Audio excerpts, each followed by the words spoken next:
Hola a todos y todos. Hoy estamos retomando las clases después del receso.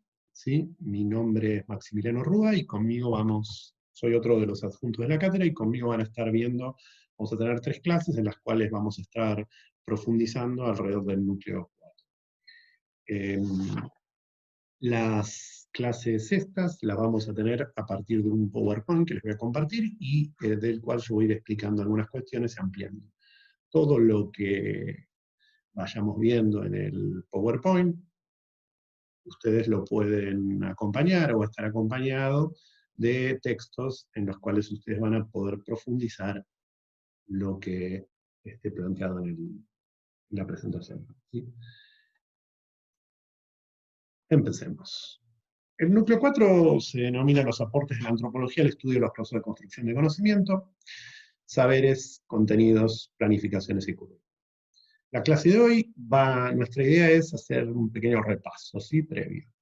Pero al mismo tiempo que hacemos ese repaso, ustedes tienen que prestar atención a la organización de la clase, ¿sí? O sea, a cómo yo estructuro esa clase. Porque la clase esta también la tienen que tomar como un proceso metacognitivo.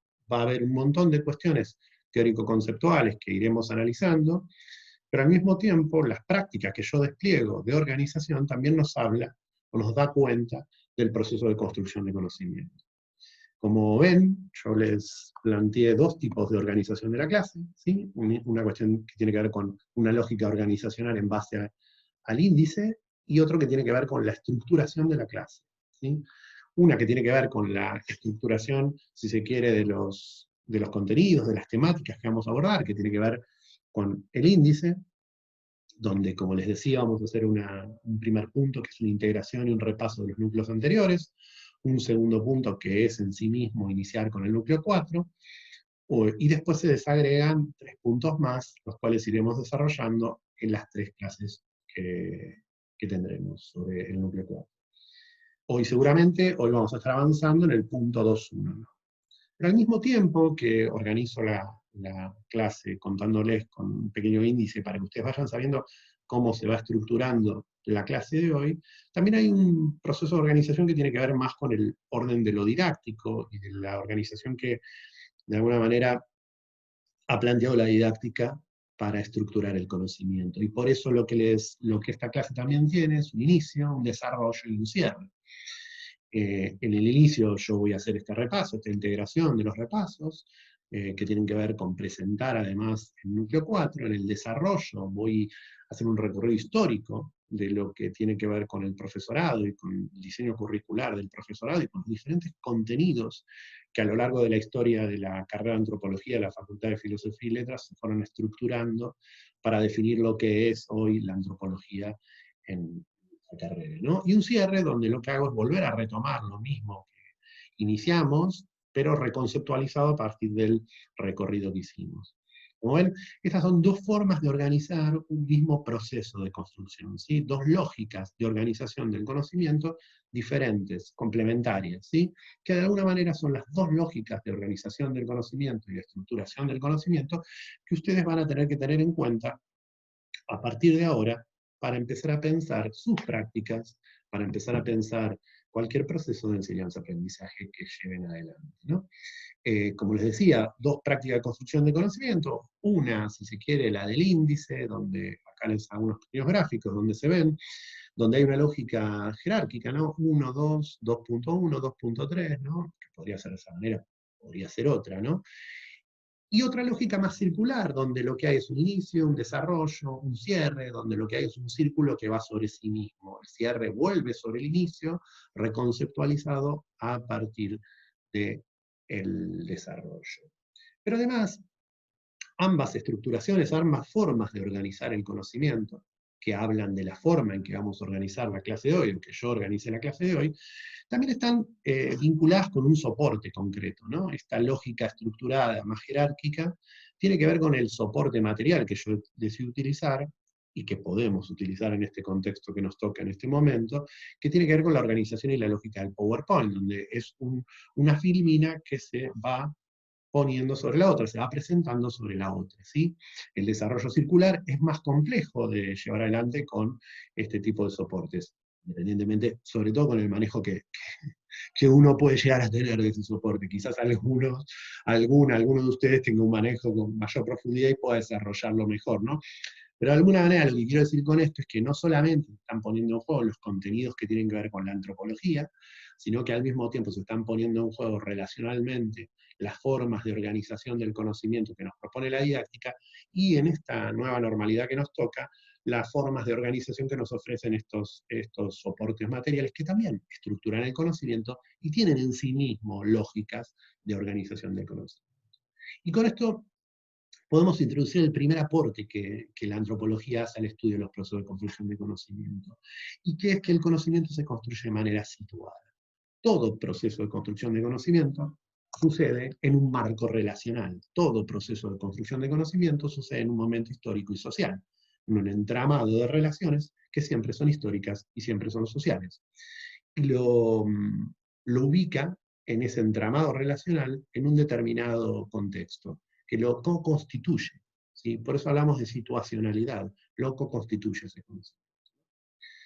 Bueno, ahora vamos a retomar un poquito esas ideas. Vayamos a empezar un poco con lo que tenía que ver con la estructura, con lo que les planteé que vamos a hacer en la clase, ¿sí?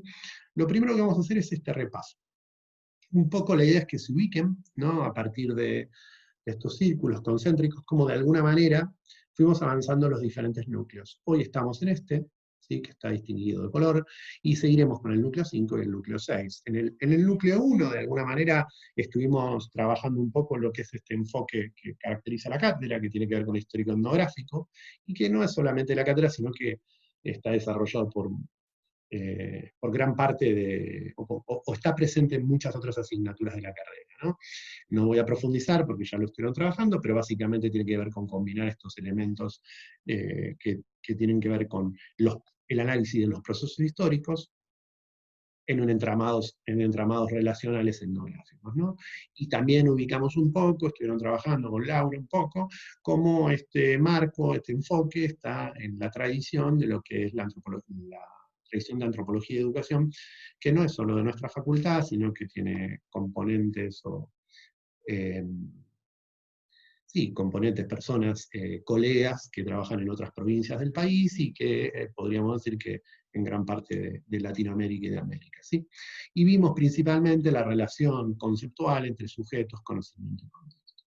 En el núcleo 2 empezamos a avanzar un poco sobre la enseñanza de la antropología, ¿no? Hablamos principalmente sobre cómo construimos los posicionamientos y cómo construimos eso que nosotros denominamos fundamentación para dar cuenta de esos posicionamientos. Hablamos de que esos posicionamientos, esa fundamentación, esa fundamentación que está compuesta del posicionamiento que cada uno de nosotros y nosotras tiene respecto a lo que entiende que es la antropología, tiene niveles de teórico epistemológico, teórico metodológico, contextual y político. Es 3 dimensiones que configuran de alguna manera nuestro posicionamiento. Y para eso un poco repasamos a lo largo para eso un poco repasamos los contenidos, el campo, ¿no? El campo de la antropología y la educación, las herencias, las temáticas que hemos ido trabajando en el área de la antropología y educación, y cómo a partir de ellas hemos construido este enfoque. En el núcleo 3 se avanzó más en profundidad sobre lo que entendemos que es la planificación, ¿sí?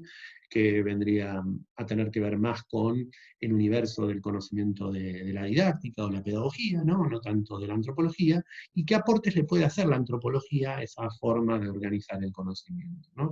Por eso vimos la lógica de la didáctica, la lógica de lo escolar, 2 formas de construir, ¿sí? A partir de la cual nosotros también les propusimos diferentes estrategias, o le proponemos construir estrategias para llevar adelante los procesos de enseñanza-aprendizaje. Ahora estamos en el núcleo 4, ya vamos a entrar más en profundidad en él a lo largo de estos 3 encuentros. Luego de este núcleo 4, ustedes avanzarán en lo que tiene que ver con la práctica docente, ¿sí? O de construcción de conocimiento situado, ¿no? Y que tendrá que ver como práctica entre nosotros con un espacio de tutoría y acompañamiento de los trabajos y de las prácticas que ustedes harán en los diferentes espacios en los que llevarán adelante la experiencia. Y finalmente un núcleo 6 que tiene que ver con una reflexión sobre esa experiencia, o sobre toda esta experiencia anual que hemos recorrido. Veamos un poco otra forma de hacer un repaso de lo que hemos estado haciendo a lo largo de este tiempo en la materia, en los núcleos anteriores. ¿Sí? Como les decía, dos formas de organizar el conocimiento. ¿Sí? Como les planteé recién, una lineal, donde núcleos se iban articulando unos sobre otros e iban complejizando, acá les planteamos el nivel más, si se quiere, de la experiencia que ustedes están vivenciando, ¿no? Nosotros, a lo largo de los núcleos 1, 2 y 3, sobre todo en el núcleo 2 y el núcleo 3, empezamos a construir lo que se entiende como unidad, ¿sí?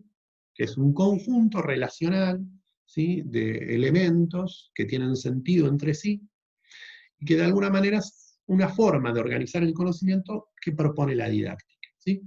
Eh, hace falta que miren solo el programa de nuestra materia, pueden tomar el programa de cualquier otra materia o de cualquier asignatura de un terciario, de un secundario, e incluso de una primaria, y van a encontrar que la figura de unidad, o la figura de bloque, o la figura de núcleo, es uno de los componentes, ¿sí? Que estructura esa propuesta, esa asignatura. Es un componente que además, sumados, una unidad más otra unidad, conforman lo que se entiende como programa, ¿sí? Y que además cada unidad está compuesta por diferentes clases, ¿sí? Un poco el recorrido que vamos a hacer a lo largo de este núcleo 4 va a ser ir desde la unidad, ¿sí? Sobre todo esto lo van a ir trabajando mucho más en los foros, ¿sí? Vamos a continuar el trabajo con los foros y van a seguir trabajando en los foros. Este trabajo a partir de la unidad, de esto que fueron construyendo y que tienen que construir en este momento, van a ir de la unidad hacia el programa, ¿sí? Y hacia la clase. Primero, a lo largo de esta segunda parte del año, vamos a ir hacia la clase, y en los foros ustedes van a llevar adelante lo que se denomina como microclase, que son pequeñas experiencias de 15 minutos, donde ustedes van a tener que estructurar la exposición de una temática, que además es la temática con la que vienen trabajando, ¿sí? O con un aspecto, con un punto de la temática, ¿sí? Con una clase de esa unidad, la van a tener que exponer a sus compañeros de foro, ¿sí? Y tendrán que exponerla y desarrollar actividades, entendiendo además lo que decíamos antes, ¿no? Desarrollando actividades pensando además en el soporte material en el que estamos trabajando. A lo largo de todo este núcleo y a lo largo de toda la cursada, luego, para finalizar el núcleo, para finalizar toda esta primera parte del año, van a entregar un programa, ¿sí? De alguna manera el núcleo, de alguna manera el programa y la clase, la microclase que ustedes tengan que hacer, son experiencias de ir de la unidad hacia algo más general y hacia algo más particular. Son la experiencia de ver de qué manera lo que construimos como un bloque se puede desagregar o se puede incluir en una dimensión mayor como un programa, ¿sí? Y vuelvo nuevamente a lo que les decía antes, tanto en la microclase como en el programa, como en la unidad, ustedes van a tener que poner en movimiento tres formas de organizar el conocimiento, como mínima, tres formas de conceptualizar el mundo social. Uno es el de la antropología, ¿sí? Otro el de la didáctica, ¿sí? Y otro el que hasta ahora vienen tratando de desarrollar y que en este contexto y en esta situación que nos toca vivir en este momento se nos ha dificultado mucho, que es el que tiene que ver con conocer el campo, con conocer el entramado social, ¿sí? Sujeto, campo, institución con la que estén trabajando, espacio concreto con el que estén trabajando, y por eso yo agrego la dimensión de la materialidad en este punto, ya trabajaron, porque creo que en estos momentos estamos en una redefinición muy grande en relación al soporte de la materialidad en el que se despliegan las relaciones sociales, ya sean de enseñanza o aprendizaje o de cualquier tipo de relación, ¿no? Y en este sentido, es importante que podamos conocer en profundidad el uso del soporte. Por eso, acá le estamos brindando en esta misma clase una situación más, una forma más posible de organizar y de conocer este soporte. Yo decido grabar la clase, ¿sí? Y decido grabar la clase a partir de compartirles un PowerPoint donde voy mostrándoles lo que de alguna manera voy narrando y voy complejizando lo que ustedes ven a partir de la narración. Empecemos con el núcleo 4. Que este núcleo 4, el primer punto, va a tener que ver con la historia curricular de la carrera de Ciencias Antropológicas, ¿no? Va a tener que ver con conocer un poco, tratar de ver algunos hitos, conocer de alguna manera cómo se fue estructurando lo que entendemos que es la antropología en esta facultad. ¿Y por qué? Porque es clave entender de dónde venimos, quiénes somos, cuál es la historia de nuestra carrera, para poder entender esas decisiones curriculares que se fueron tomando en diferentes momentos y que hoy configuran nuestra formación, nuestra trayectoria formativa como antropólogos. Ya sea para estar en contra, para estar a favor, para diferenciarse, para la razón que sea, conocer eso es clave para poder posicionarse, construir una fundamentación y desarrollar un contenido, ¿sí? Pero antes veamos algunas cuestiones que van a estar más desarrolladas en la siguiente clase, la del miércoles de la semana que viene, ¿sí? Pero que me interesa introducir para que tengamos una idea global, ¿sí? ¿Qué entendemos por proceso de construcción? ¿Sí? Nosotros. Bueno, proceso es una categoría compleja, ¿sí? Pero en principio lo que nosotros entendemos es que es un conjunto de relaciones, ¿sí? Que construimos para problematizar un determinado problema social. Somos nosotros, como cátedra, quienes de alguna manera problematizamos esto que tiene que ver con los procesos de enseñanza-aprendizaje. Y por eso lo denominamos proceso.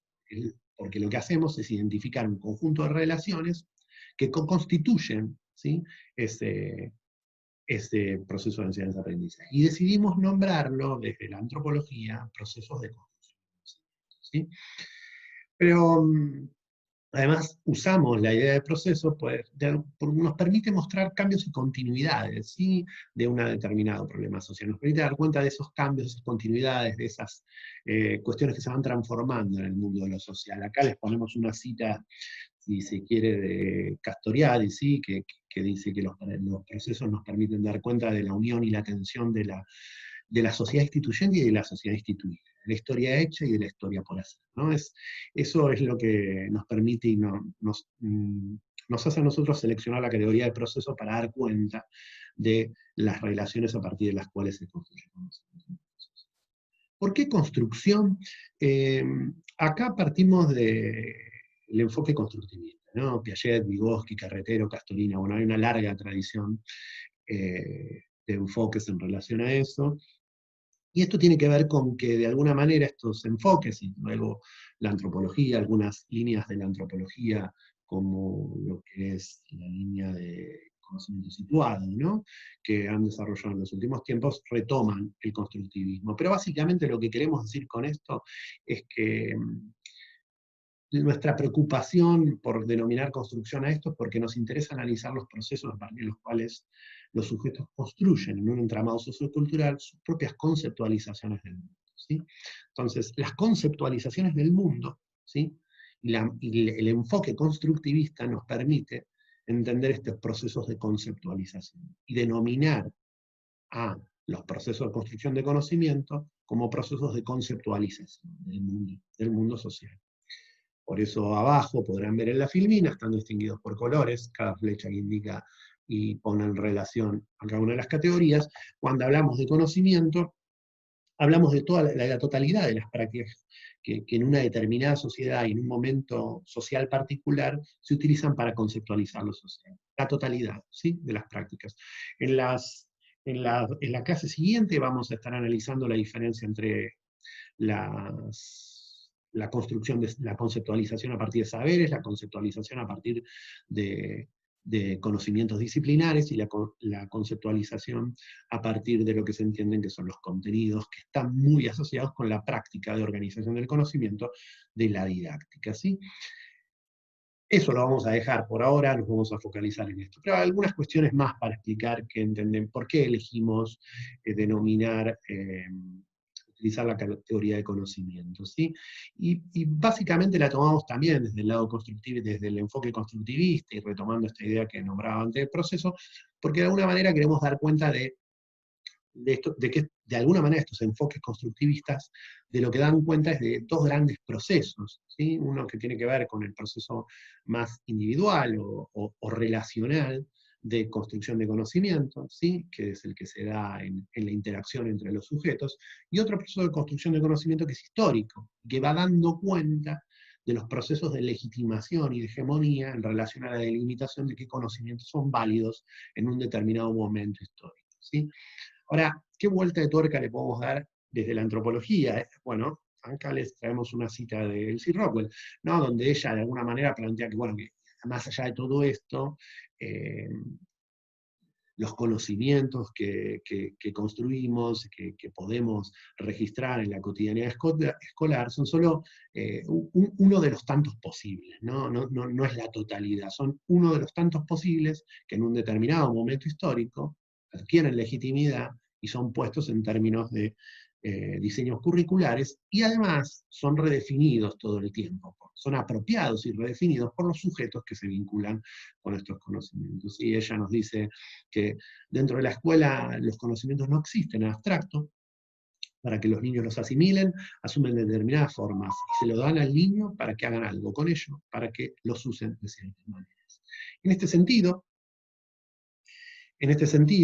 uno podría sostener que hay un tercer proceso de construcción de conocimiento, al que le podríamos agregar esto planteado por el constructivismo en términos del proceso histórico y el proceso individual, y es el proceso de construcción de conocimiento que se despliega más en el entramado cotidiano, o lo que algunas teorías de la antropología han denominado comunidad de práctica, ¿sí? Bueno, vamos a entrar, como les decía, para mantener cierta coherencia interna con lo que veníamos sosteniendo, en este primer punto que tiene que ver con conocer un poco la historia de la carrera. Poder conocer este proceso histórico de construcción de conocimiento en relación a lo que se entiende que es la antropología de la Facultad de Filosofía. ¿Y por qué hacemos esto? Porque, como les decíamos antes, una de las primeras cuestiones que nos interesa dejar en claro, ¿sí?, es que uno de los aportes de la antropología es entender de manera situada los procesos de construcción de conocimiento. Entonces, para poder, de alguna manera, entender eh, qué se entiende o qué entendemos por conocimiento, para poder entender qué entendemos por antropología, qué enfoque de la antropología se desarrolla en la Facultad de Filosofía y Letras, tenemos que conocer los diferentes momentos históricos que fueron tensionando y construyendo lo que es ese enfoque, ¿sí? Porque desde nuestro punto de vista, ¿sí?, una mirada sobre el pasado está informada del presente, ¿sí? Al mismo tiempo que este presente que nos actualiza hoy, que de alguna manera implica que ustedes tengan que usar las materias de esta manera, ¿sí?, tiene que ver con un desarrollo histórico, ¿sí? Vamos a tomar tres dimensiones, vamos a hacer un recorrido escueto, muy rápido, pero vamos a tomar tres dimensiones, ¿sí? Una que tiene que ver con un entramado sociohistórico, ¿sí?, que es de alguna manera lo que vino pasando, lo que pasaba en el país en diferentes momentos, diferentes hitos que seleccionamos para pensar la historia curricular de la carrera de Ciencias Antropológicas, ¿sí? Un entramado político-académico, que tiene que ver más con la facultad y con lo que sucedía en la facultad y en la universidad, y un entramado muy específico de la currícula de antropología, ¿sí? Hacemos este recorrido histórico porque de alguna manera lo que nos interesa es que ustedes entiendan que cuando vemos determinados contenidos, determinadas asignaturas, que cuando ustedes deciden seleccionar determinados contenidos, determinadas temáticas para después desarrollar en sus prácticas, esos contenidos, esas temáticas, son producto de un determinado momento histórico y social, y un desarrollo de la historia de la disciplina en la Facultad de Filosofía, en el país, ¿sí?, pero más haciendo foco en la Facultad de Filosofía y Letras. Para poder entender la historicidad de estos procesos que nos constituyen a nosotros, y para poder incluso desnaturalizar el por qué terminamos siempre trabajando con cuestiones de identidad, cuestiones que tienen que ver con la raza, de alguna manera, como temáticas, ¿no?, de alguna manera entender por qué eso se constituyó a lo largo de la carrera, ¿no?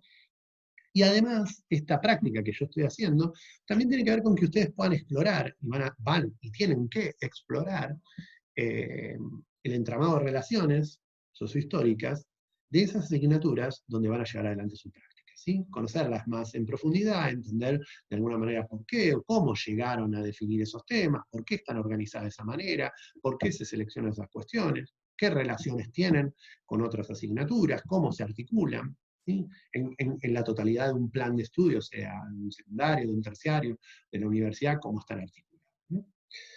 Pero empecemos con el recorrido histórico.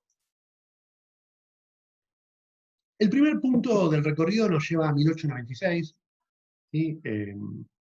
La llamada generación del 80, el crecimiento de una época, un desarrollo, una idea desarrollista de la Argentina, una idea donde de alguna manera el crecimiento del país estaba en movimiento, implica que se cree o se vea la necesidad de crear la Facultad de Filosofía y Letras en el marco de la universidad, ¿sí?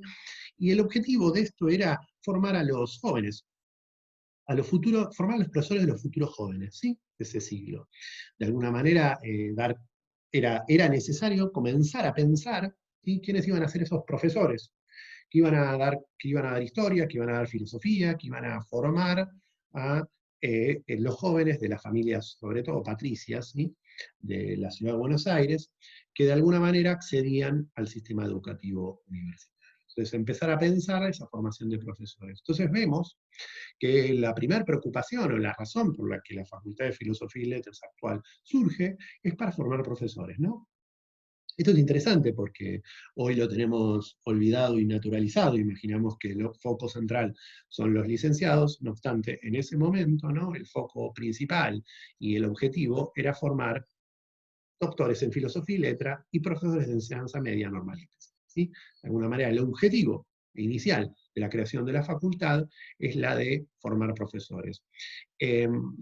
En ese momento, como ven ahí en la cita, en las referencias, la idea era recibir una formación general, estamos hablando de una formación holística, ¿no? Donde era una carrera, donde después uno cursaba materias globales y con una idea humanista y holista, ¿sí? Del conocimiento, donde se cursaba historia, geografía, filosofía, letras, ¿sí? De alguna manera todo eso implicaba ir configurando un poco lo que era la formación de los profesores, ¿sí? Esto es algo que permanece, hay diferentes desarrollos, se van dando idas y vueltas. Hay un momento en el que empiezan a surgir lo que después conoceremos como profesorados, de hecho es el Joaquín B. González el primero que aparece, incluso por momentos el Joaquín B. González va entrando en la órbita, va quedando dentro de la órbita de la Universidad de Buenos Aires y por momentos sale de la órbita de la Universidad de Buenos Aires hasta autonomizarse y empezar a hacer un recorrido particular y aparte de la Facultad de Filosofía, ¿sí? En 1912 encontramos otro hito que implica un poco la consolidación y la organización de lo que implicaría este diseño curricular, ¿no? Obviamente hasta ese momento lo que teníamos eran egresados en filosofía y letras, ¿no? Doctores o profesores en filosofía y letras, no existían las disciplinas por separadas, ¿sí? Pero empiezan a producirse especializaciones en tres áreas docentes: historia, letras y filosofía. Y se incorpora por primera vez la idea de la práctica, ¿sí?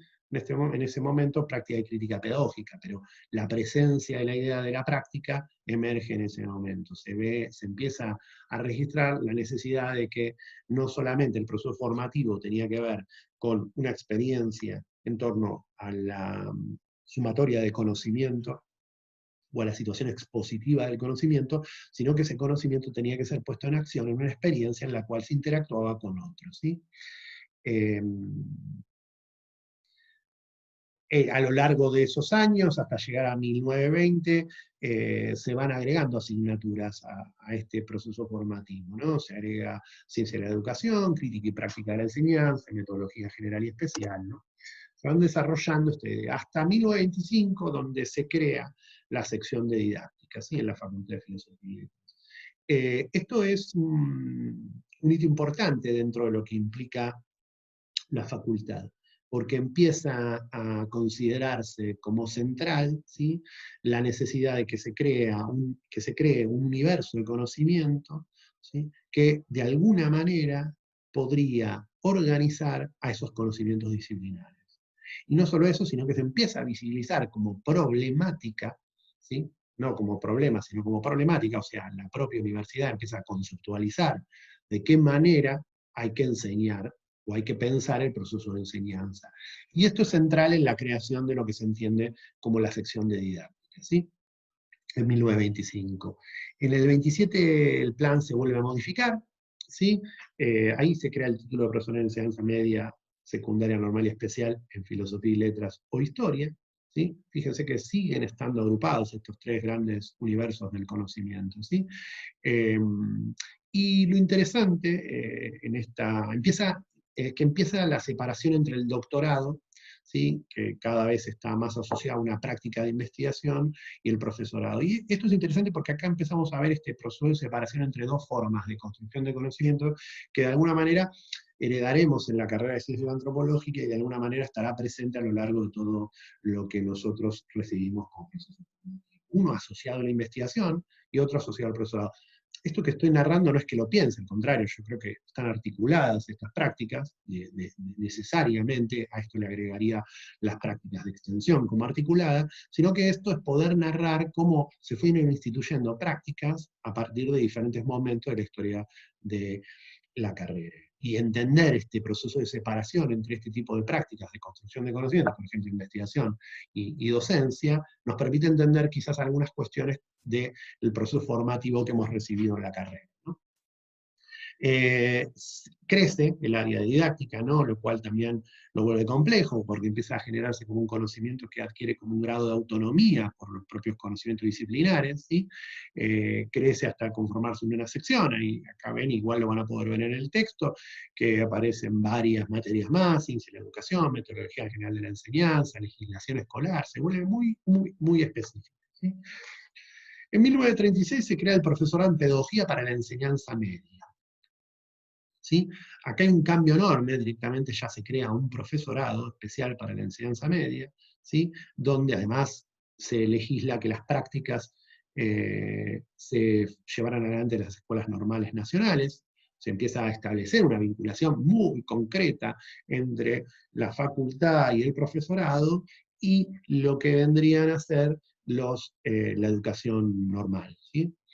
En ese momento. Se agregan un montón de cuestiones, un montón de asignaturas más, ¿sí? Las ven ahí: biología, filosofía, psicología experimental, la separación entre lo que en su momento estaba más relacionado a la práctica de investigación o de construcción de conocimientos, ¿sí? Asociado a la investigación, se empieza a escindir. No obstante, para poder recibirse de profesor en ese momento, eh, se vuelve presente en lo que es la formación docente. De hecho, quienes accedieran al título de docente debían, de alguna manera, preparar una tesina que después será defendida con un jurado. 1945, estamos haciendo un somero recorrido, compañeras y compañeros, y lo hacemos porque el objetivo tiene que ver con que podamos ir viendo de alguna manera los componentes de la transformación curricular. Una política curricular, ¿sí? En este caso la política curricular de la carrera de Ciencias Antropológicas, da cuenta, ¿sí? Da cuenta de el lugar que le otorgamos a los diferentes contenidos, ¿sí? Da cuenta de la posición política y teórica y metodológica que a lo largo del proceso histórico ha asumido la carrera. Explica las razones por las cuales vemos las asignaturas que vemos en la carrera, y de alguna manera explica por qué, ¿sí? Decidimos tomar ciertos contenidos, ciertas temáticas, para después ser enseñadas en otros contextos no universitarios. En el 45 asume la presidencia Perón. Esto es central. Habrán visto que omití varias cuestiones históricas. No es la idea de hacer un recorrido histórico, sino el recorrido de hechos que nos permitan dar cuenta de elementos significativos. Pero ¿por qué acá traigo cuestiones que tienen que ver con la dimensión histórico-social más amplia, ¿no? Y por hecho todas las cuestiones que tienen que ver con las generaciones del 80 y todo el periodo que se despliega ahí conservador, ¿no? Digamos.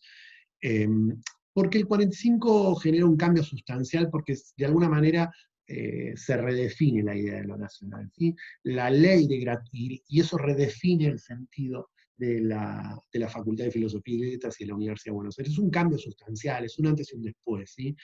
Y es un antes y un después porque se plantea la ley de gratuidad universitaria, ¿sí? Y es una ley que cambia sustancialmente la política universitaria. La cambia a tal punto que aumenta la cantidad de personas que asisten a las universidades, ¿sí? En todo el país. Esto redefine totalmente la manera en que la universidad es pensada, ¿sí? Hay una presencia muy grande, ¿sí?, de nuevos sectores sociales que empiezan a acceder a la universidad. Esos sectores empiezan a redefinir y empiezan a participar en la práctica política cotidiana de la universidad, ¿sí? Ya no solo son sectores medios altos, sino que hay una cantidad de sectores sociales, trabajadores, que empiezan a pensar la universidad de otra manera. Y esto es producto del primer gobierno de Perón y la ley de gratuidad universitaria. En términos de recorrido del profesorado se mantiene más o menos igual, no hay grandes transformaciones en la facultad, ¿sí? No hay grandes transformaciones, pero sí, la primera transformación, y ahora entramos en un periodo de sucesivos golpes de Estado, la podemos encontrar en el 55. ¿Sí? Eh, Se derroca Perón, como ya saben, digo el golpe, y se designa a José Luis Romero como rector de la Universidad de Buenos Aires, ¿sí? Se interviene en la universidad y se produce un cambio sustancial en este periodo que es como clave para entender un poco lo que hoy está configurado. Y principalmente tiene que ver con el proceso de departamentalización. Se crean lo que se entienden que son los departamentos. Y se empiezan a crear de alguna manera en todo este periodo, lo que son hoy la forma actual de las carreras, de todas las carreras de la facultad, y de todas las carreras de la universidad, ¿no? Empiezan a escindirse, empiezan a separarse esta forma de construcción de conocimiento que hasta el 55, hasta el 49, ¿sí?, hasta el golpe, se pensaba de manera más humanista, más compleja, más relacional, más holística, más articulada, ¿sí?, más de dimensión de un pensamiento más relacional, empieza a configurarse a partir del surgimiento de lo que va a emerger como disciplinas.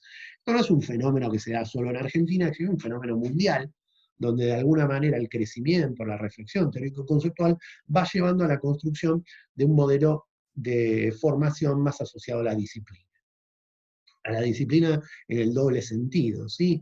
En un colectivo ordenador a partir de un método, ¿sí?, y de una forma de producir conocimiento regulada, ¿sí? Entonces, de esa manera emergen las diferentes disciplinas, escindidas de las viejas humanidades, ¿sí? En ese momento psicología, sociología, ciencia de la educación, y en el 58, antropología. Se crea el primer plan de la carrera, ¿sí?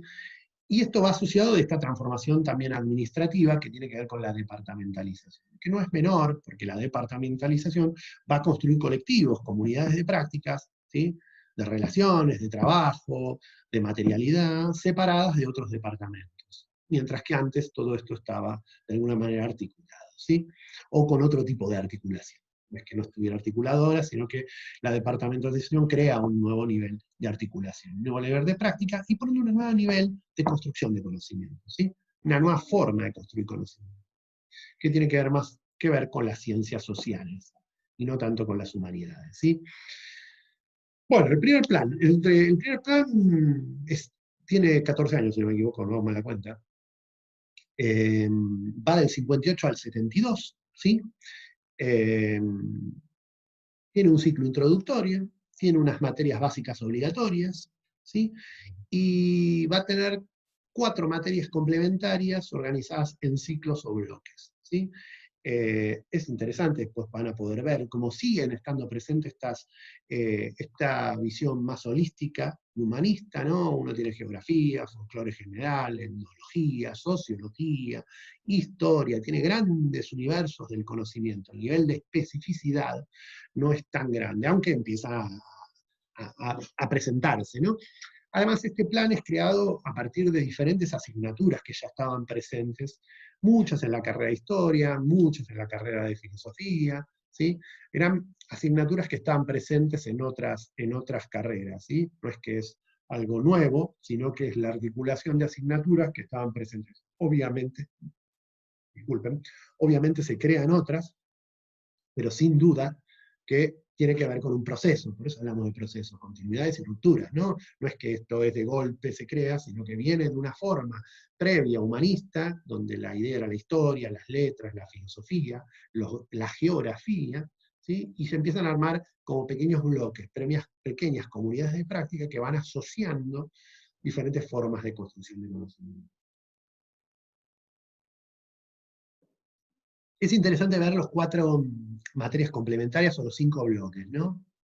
Uno que tiene que ver con de proyección endohistórica, fíjense cómo ya está presente la endohistoria, ¿sí? En el 58. Otro que tiene que ver con la proyección de la antropología social. La antropología social es algo que no lo vamos a desarrollar acá en profundidad, la historia de la categoría, la historia de la idea de antropología social, pero sí es importante que se entienda que tiene que ver con una creación bastante asociada a la antropología argentina, ¿no? Esta idea de una antropología que de alguna manera está muy vinculada con una intervención y una problematización de la realidad social, ¿sí? De hecho, después terminará siendo la orientación de toda nuestra actual carrera. Otra que tiene que ver con la proyección biopsicológica, ¿sí? Otra que tiene que ver con la proyección antrogeográfica, y otra con la proyección etnofilosófica. Es interesante, fíjense cómo aparecen dimensiones que después van a ir como perdiendo su especificidad y van a ir desapareciendo a lo largo de la carrera, ¿sí? Hago un pequeño repaso por qué va pasando con el resto de las carreras, ¿no? De la Facultad de Filosofía y Letras, ¿sí? De alguna manera, además hay algo interesante en relación al profesorado, ¿sí? Siguen en este momento teniendo que cursar 4 asignaturas, quienes optaran por el título de profesor, ¿sí? Eh, Todo lo que tiene que ver con la departamentalización, me olvidé de decirlo antes, tiene que ver además con la creación del título de licenciado, ¿sí? La creación de ese título de licenciado, que es esta formación más disciplinar por esta más holística humanística, ¿sí? Una división entre estas prácticas que antes se presentaban de manera unida, ¿sí? Y todos quienes hicieran las diferentes licenciaturas tenían que de alguna manera cursar estas materias, ¿no? Pedagogía, psicología de la niñez y la adolescencia, didáctica general y práctica de la enseñanza, ¿sí? En la antropología acá hay una conjunción de enfoques disciplinares, ¿sí? Hay una preponderancia, un relativismo histórico-cultural, ¿sí? Con una metodología empirista y fenomenológica, que está muy presente en todos los docentes que de alguna manera recordemos que vienen de periodos o de procesos formativos relacionados con periodos anteriores a la creación de la carrera, ¿sí? Muchos de historia, muchos de filosofía, con una asociación de la antropología muy a lo cultural, muy a lo museístico, muy al relato de descripciones profundas de prácticas culturales y de características culturales, ¿sí? Pero empiezan a emerger otros enfoques teóricos, ¿sí? Estamos en la época del surgimiento del estructural funcionalismo y el marxismo, ¿sí? Y el cual, de alguna manera, esos jóvenes estudiantes que accedían a las cátedras optativas, accedían a estos conocimientos a partir de las carreras de sociología y psicología, las cuales renovaron mucho antes que en antropología el contenido de sus asignaturas, ¿sí? En este momento es cuando empiezan a cursar los que han sido los padres fundadores de la carrera de antropología, quienes de alguna manera han sido los titulares de todas las cátedras por las que ustedes han atravesado, o que quizás ya ustedes no, ya con la renovación generacional, pero sí de alguna manera la gran generación de antropólogos que hemos cursado en los últimos 50 años hemos atravesado por estos colegas, ¿sí? Este proceso donde de alguna manera estos colegas, como pueden ser Mirta Lichetti, como puede ser María Rosa Neumann, Eduardo Menéndez, Blas Alberti, primeros antropólogos, eh, Carlos Serrán, que empiezan a tratar de tensionar de alguna manera esos enfoques más histórico-culturales, se ve interrumpido por el golpe cívico-militar del 57. ¿Sí? Se derroca Perón, vuelven a retomarse de alguna manera el viejo enfoque liberal, ¿sí? Y se interviene en la facultad. Es nuevamente designado rector de la universidad José Luis Romero, ¿no? Esta interrupción militar es significativa. Perdonen, acá me estoy equivocando, ¿no? Perdonen, como esta es una grabación directa, esto se los dije antes, quedó mal en el PowerPoint, no lo tengan en cuenta, este último paso. Vi del 57 al 58, un error. Disculpen. Como les venía diciendo, en el 62, estoy siguiendo la linealidad de lo que veía escrito y no estaba repensando. Así que, miren, esto sirve además para darse cuenta de lo que implican estas grabaciones y lo que implican estas situaciones en las cuales de alguna manera interactúo con la cámara y conmigo mismo y no con un conjunto de sujetos que me van permitiendo ver hasta qué punto uno se está equivocando en la narración o no. Bueno, volvamos. Ignoren esto último. Prefiero que vean el crudo a que vean el editado, porque también habla de esto, ¿no? Habla de cómo la materialidad y estas nuevas formas de construcción nos van como llevando con una dinámica en la cual vamos entrando en una práctica que implica nuevas problemáticas, nuevas maneras de pensar. Bueno, les decía, es el momento en que llegan estos primeros antropólogos, estos padres fundadores de la antropología, ¿sí? Y que básicamente, por eso está puesto en el 62, acá era el error con el 57, que cuando copié y pegué, cuando fui armando el PowerPoint me equivoqué. Estos nuevos antropólogos de alguna manera empiezan a establecer un vínculo muy fuerte con la antropología, y este es el surgimiento de alguna manera de esta idea de antropología social, que tiene que ver con pensar la antropología para transformar la sociedad. Todos ellos eran de alguna manera militantes del peronismo o de la izquierda, ¿sí? Todos ellos participaban en múltiples asambleas y tenían un trabajo muy fuerte en diferentes espacios barriales, en diferentes espacios de militancia. La antropología, la universidad de alguna manera era un lugar a partir del cual se construía conocimiento y se pensaba, ¿sí?, transformar la sociedad, ¿no? Ahora sí, perdonen, golpe de Estado del 66. ¿Sí? Bueno, no voy a detenerme en el periodo este, pero sí es importante entender que vuelve nuevamente un enfoque al Departamento de Ciencias Antropológicas que de alguna manera vuelve a recuperar, o ya de alguna manera a partir de los bastones largos y de toda la violencia que se ejerció sobre esos primeros antropólogos que empezaban a vincular la antropología con esta idea de antropología social, comprometida con las problemáticas de ese momento, con los sectores populares, con los barrios, con los movimientos rurales, con diferentes espacios, se ve interrumpida, ¿sí?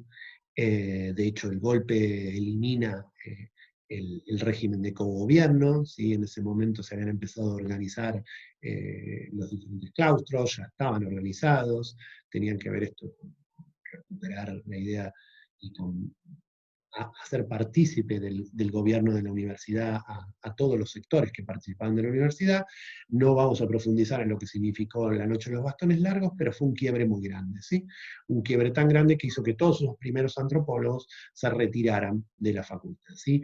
Y en términos de contenidos, en términos de enfoque, es la vuelta de lo que va a ser la fenomenología, ¿sí?, impulsada por Marcelo Borges, quien de alguna manera se impone tanto en la carrera como en el CONICET. El enfoque más relacionado con la sumatoria de aspectos descriptivos, culturales, ¿sí?, y no con problematizar la realidad social. Esto está presente en el 72, se crea el título de profesor de enseñanza secundaria normal y especial en ciencias antropológicas. Es una segunda modificación del plan, ¿sí? Se crea un plan que va a durar solo un año.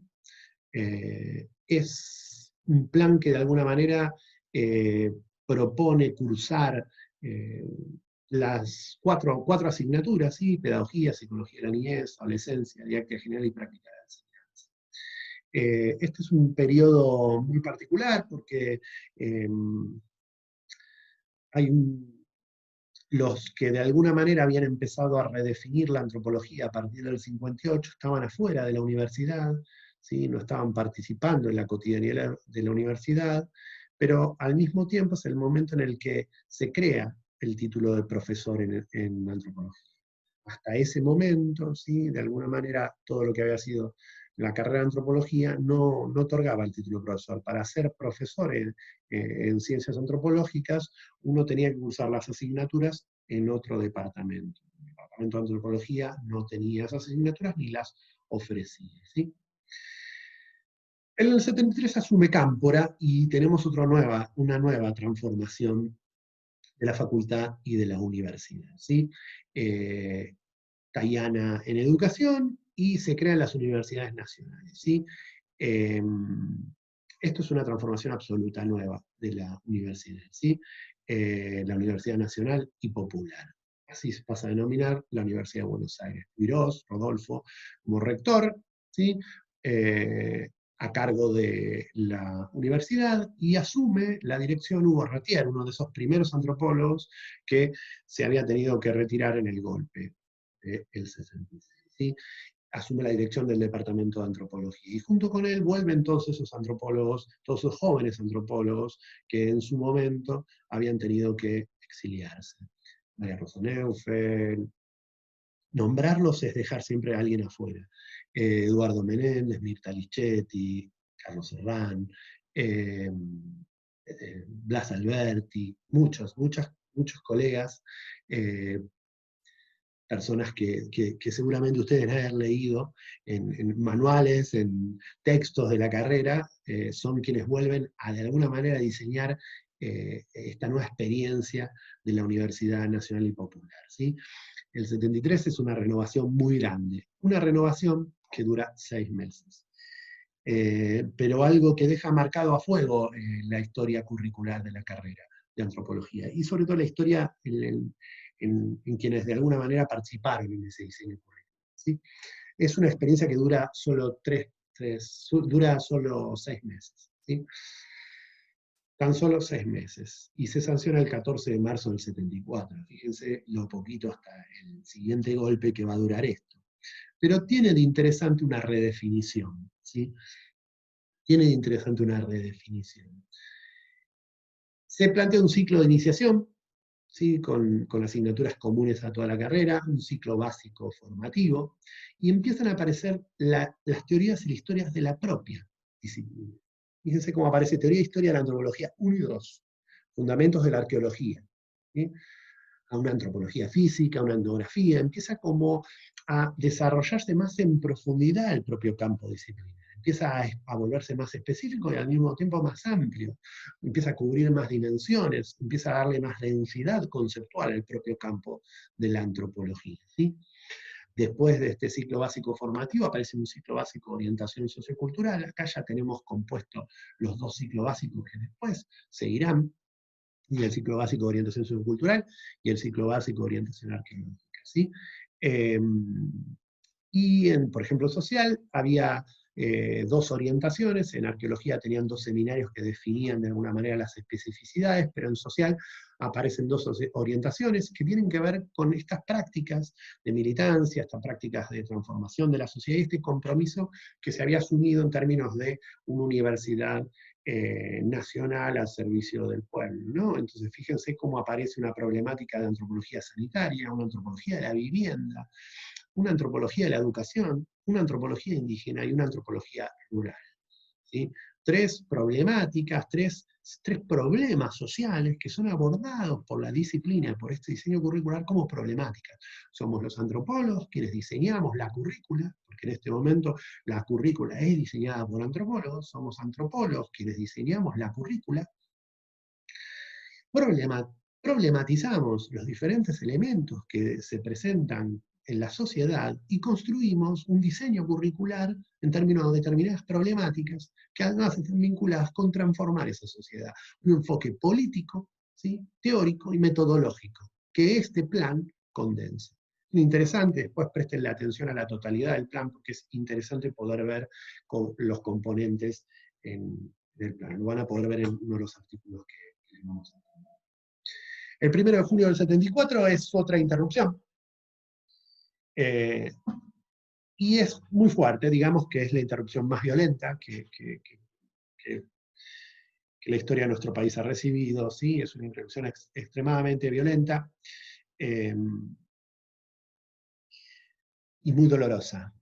Los colegas antropólogos, esos primeros antropólogos, la recuerdan yéndose. Muchos se tuvieron que ir del país. En ese momento asume Oscar Ivanišević, ¿sí?, el Ministerio de Cultura y Educación, y hay algo que se conoce como la misión Ivanišević, ¿sí?, que es lo que empieza a intervenir las universidades de todo el país, ¿sí? No solamente se ejerce una violencia en términos físicos sobre las personas, que no voy a profundizar y que ustedes conocen, ¿sí?, sino que además se empieza a ejercer una violencia sobre la política curricular, ¿sí?, de la antropología, de la facultad, de la universidad en general, ¿sí? A tal punto que la antropología se plantea ser subsumida dentro de historia. Pero no solo eso, sino que además este es un momento en el que se trasladan y se separan, se empiezan a separar las carreras, ¿no? Psicología es separada, sociología es separada, se van separando las diferentes carreras, todo eso que de alguna manera era algo que alimentaba las discusiones que esos primeros antropólogos, que esos antropólogos en el 58 y luego en el 73 rescatan, que tienen que ver, antropólogas y antropólogos, ¿sí?, rescatan y tienen que ver con el diálogo y la interacción constante con otras disciplinas que enriquece interdisciplinarmente la problematización de lo social, digamos, empieza a estar escindida, se separan, y la separación es tanto de violencia curricular como violencia política que se ejerció sobre los cuerpos, ¿no? No es necesario que se los cuenten, están tanto las y los colegas desaparecidos en el departamento donde está esa bandera que ustedes pueden ver, a las y los compañeros desaparecidos de la carrera, y obviamente después en el aula 25, creo que es, en el tercer piso pueden encontrar todos los nombres. Fue un momento de mucho dolor y mucho sufrimiento y mucha violencia, ¿no?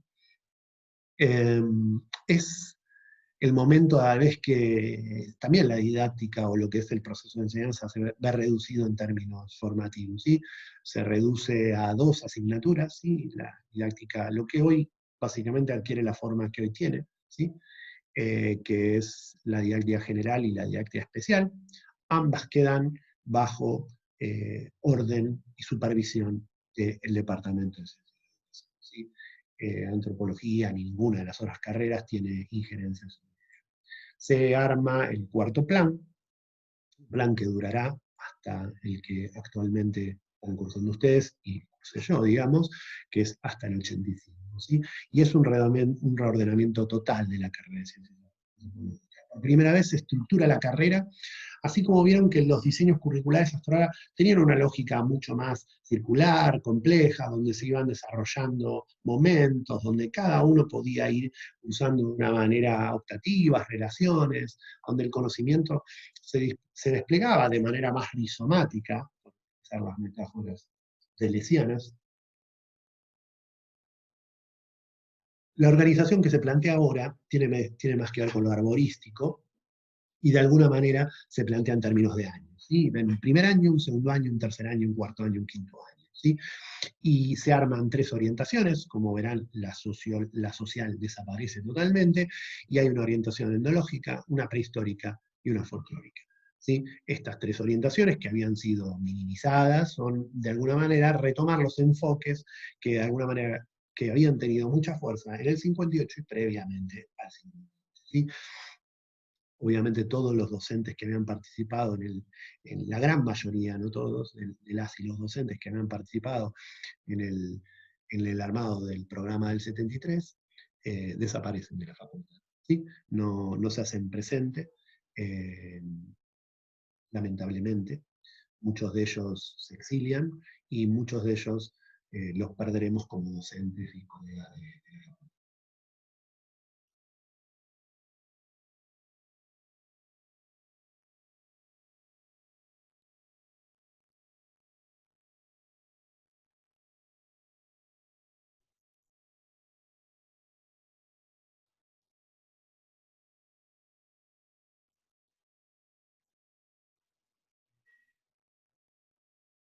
Bueno, disculpen la interrupción. Se me cortó internet un segundo y estaba grabando online con el Zoom. Nuevamente, estas nuevas tecnologías que nos van redefiniendo la forma. Bueno, como les decía, eh, el plan del 76 al 85, ¿no? Es la primera vez que se ordena en términos de años, donde la lógica de construcción de conocimiento propio e incluso los contenidos mismos que son planteados de definición de la antropología están muy enfocados a una perspectiva. La antropología dejándose de lado quizás lo que después conoceremos como, o conocíamos previamente como antropología social.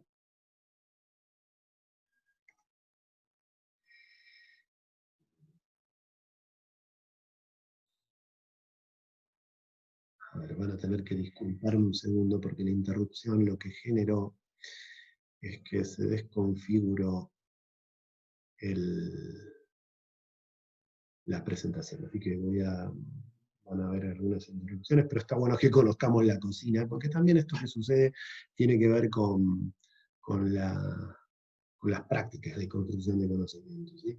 Y con la materialidad que nos permite de alguna manera poner en juego lo que nos toca en este momento.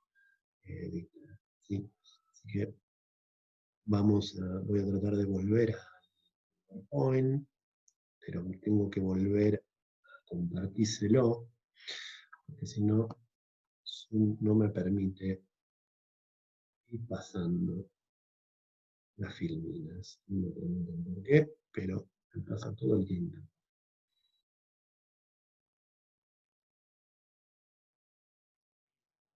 Vamos, vamos acá, vamos a ampliarlo, a ver si nos permite cambiar. Sí, perfecto. Bueno, retomamos. Del 76 al 81, nada. Digamos, como les decía, la violencia que recibe la carrera no es solamente una violencia sobre las personas, sino que es violentar en sí mismo el propio diseño curricular de la carrera y la propia propuesta, ¿no? Digamos, genera un cupo, todo lo que es la intervención militar genera cupos sobre las carreras. Estos cupos, de alguna manera, empiezan a reducirse hasta llegar al 81, donde el cupo de ingreso es cero, ¿sí? Lo cual prácticamente implica un cierre de la carrera de ciencias. ¿Sí? Hay quienes dicen que no se cerró, hay quienes dicen que se cerró. ¿No? Hay sobre historia de la antropología, historia de la carrera, hay muchas colegas y colegas colegas y colegas que pueden leer, ¿no? Digamos, hay trabajos muy interesantes de colegas sobre este tema, sobre este periodo. Hace falta nombrar a Pablo Perazzi, que tiene mucho trabajo hecho, pero Madrazo, miles, muchos colegas que han trabajado esta historia y que es interesante analizar. ¿Sí? Si no les interesa, lo pueden solicitar o pedir eh, los textos en los foros para que se compartan, ¿no? Lo concreto es que en el 81 el cupo es cero, ¿no? Como conocen, en el 83 asume la presidencia Alfonsín, ¿sí? Y esto es un retorno democrático, y este retorno democrático, de alguna manera, supone también para la universidad restablecer. En ese periodo, entre el 83 y el 88 más o menos, la facultad despliega todo un proceso a partir del cual va a ir normalizándose, se tenía que normalizar no solamente en términos de diseño curricular, sino en términos de práctica política, en términos de la práctica política interna de la facultad, volver a a la organización de los claustros, volver a las, pero además rastrear a esos docentes que ya no estaban, ¿no? Y de alguna manera también ver cómo lidiar con esos docentes que habían sostenido la carrera en el periodo, en el periodo previo, ¿no? Durante el gobierno militar, porque los enfoques no eran enfoques con los que las nuevas autoridades de la facultad coincidirían, ¿no? Ni las nuevas autoridades de la facultad, ni yo, ni nadie de todos los que conformamos la cátedra compartimos. En ese momento asume la facultad el decano normalizador Rodríguez Bustamante, y también es el primer momento donde se realizan las primeras elecciones del centro estudiantil, ¿no? Es una vuelta interesante y es un poco el inicio de lo que nos toca y de lo que uno ya es parte, ¿no? De alguna manera, de lo que conoce. Eh, en el 84 asume Mauricio Boivin como secretario académico de la Facultad de Filosofía y Letras, y Carlos Serrán como director y María Rosa Neufeld como secretaria académica. Ellos le llaman Comienza la aventura instituyente, ¿sí? Se reabren las inscripciones, ¿sí? Hay una, como dicen ellos, una avalancha de inscriptos, explota, realmente explota, ¿sí? La inscripción de todas las carreras, no solamente de antropología, de todas. Hay una vuelta hacia la universidad pública. Es el momento donde se crea el ciclo básico común, ¿no? Que en su momento tuvo que ver con eso, con generar algo que equiparara, que diera posibilidades de igualdad. Recuerden que había experiencias diferentes, todos llegaban de manera diferente. No solamente hay inscriptos nuevos, sino vuelven quienes no pudieron terminar producto de la intervención militar, vuelven quienes se habían tenido que ir, digamos. Es un retomar de muchas trayectorias formativas diversas, y el ciclo básico común tenía ese objetivo. Luego se transformó en esto, ¿no? Y también el ciclo básico común fue una negociación política que se llevó adelante en ese momento para que la universidad dejara de tener cupos y tuviera ingreso estricto. De hecho, quien asume la cátedra de antropología en el CDC es Mirta Leche, ¿sí? Es un momento también donde es el momento donde se crea la sección de antropología social y se publica el primer número de cuadernos de antropología, ¿no? Inmediatamente en el 85, ¿sí? Tenemos el plan que está hasta la actualidad, en el cual no voy a profundizar porque ustedes lo conocen, lo pueden analizar, pero sí es interesante algunas reflexiones que vistas desde ese momento hacen algunos colegas o docentes o ex docentes o ex titulares de cátedra, ¿no? El plan por ellos es visto como una articulación, ¿no? De una perspectiva crítica y una práctica social comprometida. Y esto es interesante, ¿sí? Hay una idea de construir conocimiento de manera crítica, ¿sí? A la forma del 73, una idea de pensar analíticamente los procesos de análisis, ¿sí? Teórico-conceptuales. Profundizar las diferencias, poner en tensión lo que se está diciendo, ver la coherencia de los posicionamientos teórico-metodológicos, ¿sí? Sumado a una práctica, ¿sí? Muy de compromiso con los problemas sociales, ¿sí? Esto venía de quienes en su momento habían pujado en el 58 por redefinir la carrera, que después luego durante los años van asumiendo como ayudantes, que se tienen que ir en los diferentes golpes, que vuelven en el 73, porque siempre ellos pensaron, y está dicho, varios documentos, les recomiendo leer el libro sobre los 50 años de la carrera, ¿sí?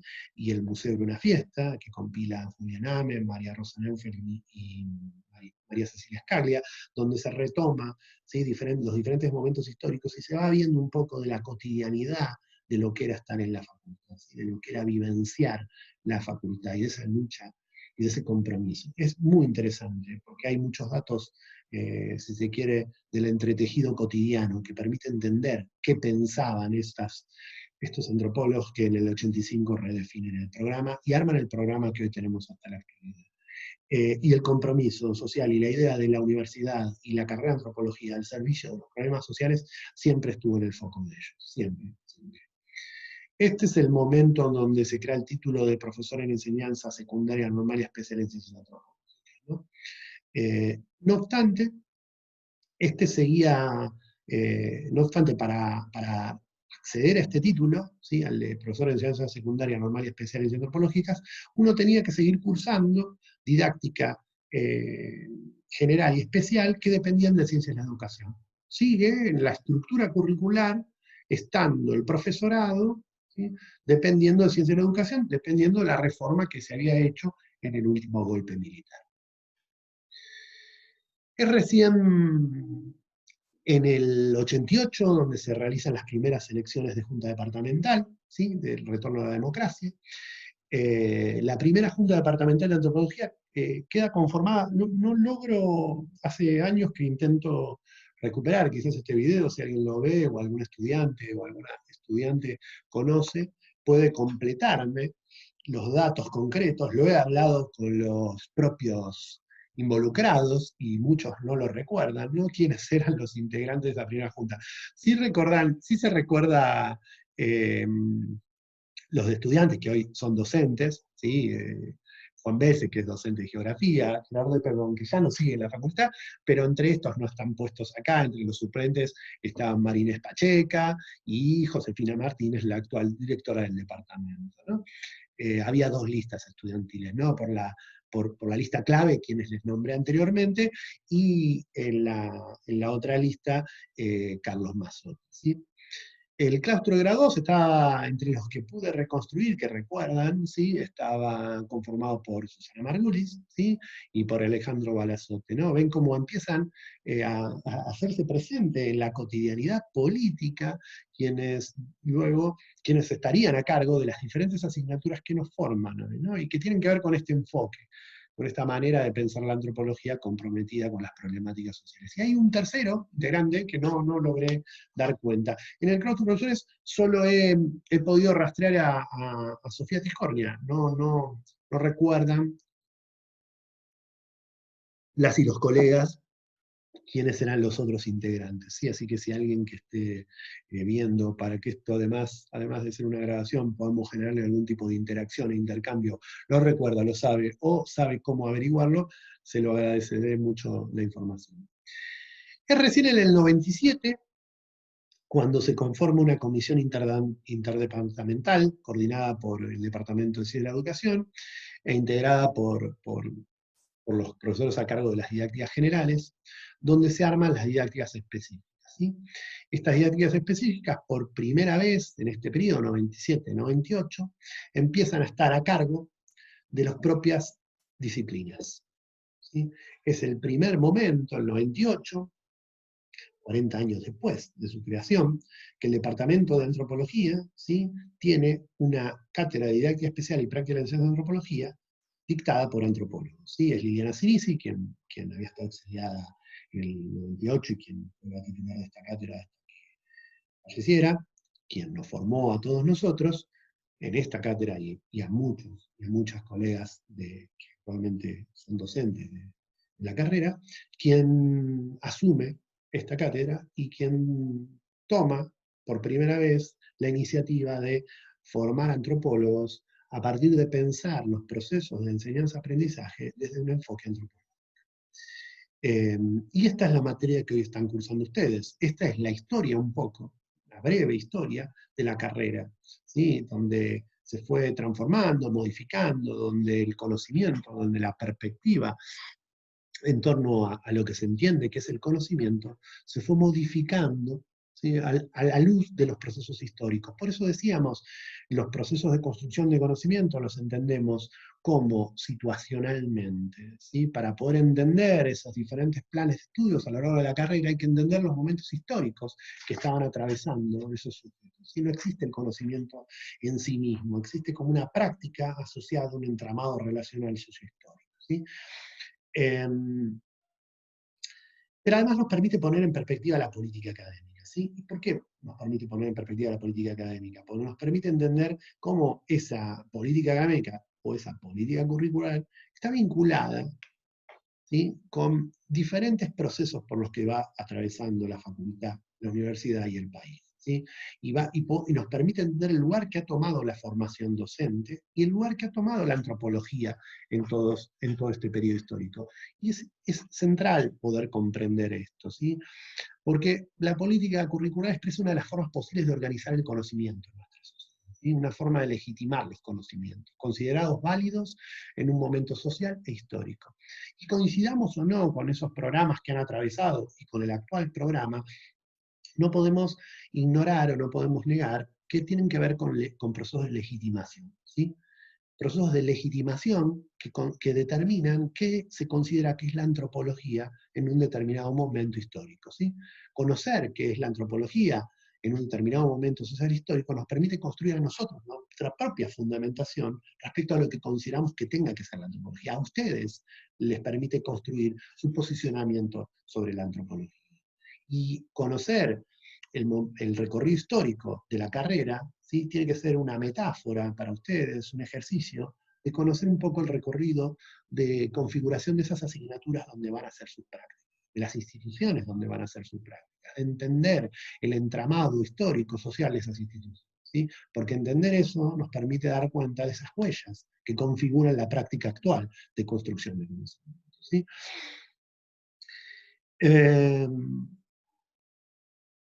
Entender esta política curricular en la antropología nos permite entender lo que hoy son los contenidos curriculares, ¿sí? Que nosotros entendemos a los contenidos curriculares como expresiones que condensan lo que determinada comunidad de prácticas valora socialmente y legitima institucionalmente, ¿sí? Así que en el próximo encuentro, en la próxima clase, que será el miércoles que viene, vamos a entrar a discutir más en profundidad estas cuestiones, ¿no? La pregunta que va a guiar la clase que viene es qué relaciones hay entre las prácticas de construcción del conocimiento y la de los contenidos, ¿sí? ¿Cómo se relacionan estas dos prácticas, estas dos formas de organizar, ¿sí? La del conocimiento, que está muy asociado a lo disciplinar, muy asociado a las diferentes disciplinas, y la del contenido, ¿sí? Que está asociado a un tipo particular de legitimación del conocimiento.